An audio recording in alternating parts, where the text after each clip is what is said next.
नमस्कार, मैं संगीता शर्मा आपके साथ। भारत के 12 ज्योतिर्लिंग में सबसे पहला और सबसे भव्य सोमनाथ ज्योतिर्लिंग, एक ऐसा मंदिर जिसे इतिहास में 17 बार तोड़ा गया, लेकिन हर बार यह अपनी राह पर दोबारा उठ खड़ा हुआ। पर क्या आप जानते हैं कि इस आदि ज्योतिर्लिंग की स्थापना इंसानों ने नहीं, बल्कि स्वयं खुद चंद्रदेव ने की थी।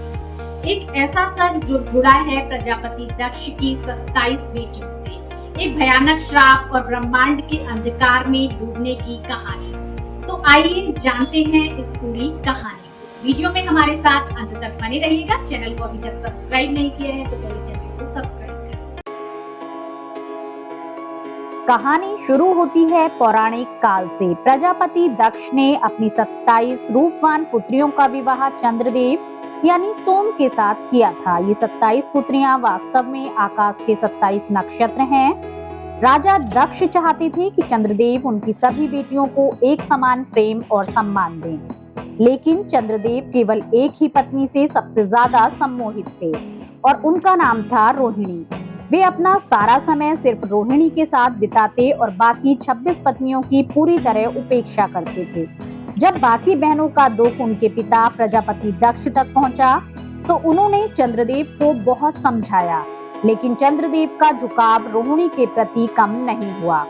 अपनी पुत्रियों के आंसू देखकर राजा दक्ष का धैर्य टूट गया। उन्होंने क्रोध में आकर चंद्रदेव को एक भयानक श्राप दे दिया। जिस रूप और तेज पर तुम्हें इतना घमंड है, वह तेज अभी से नष्ट हो जाएगा। तुम हर दिन धीरे धीरे घटते जाओगे और तुम्हें क्षय रोग हो जाएगा।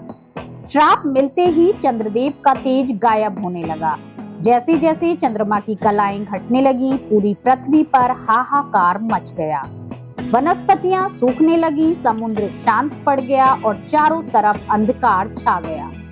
तभी देवता चंद्रदेव को लेकर ब्रह्मा जी के पास पहुंचे।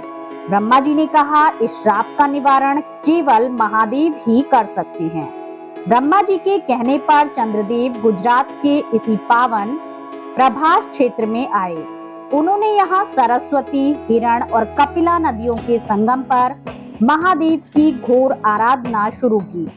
चंद्रदेव ने लगातार 6 महीनों तक महामृत्युंजय मंत्र का करोड़ों बार जाप किया और एक पैर पर खड़े होकर तपस्या की।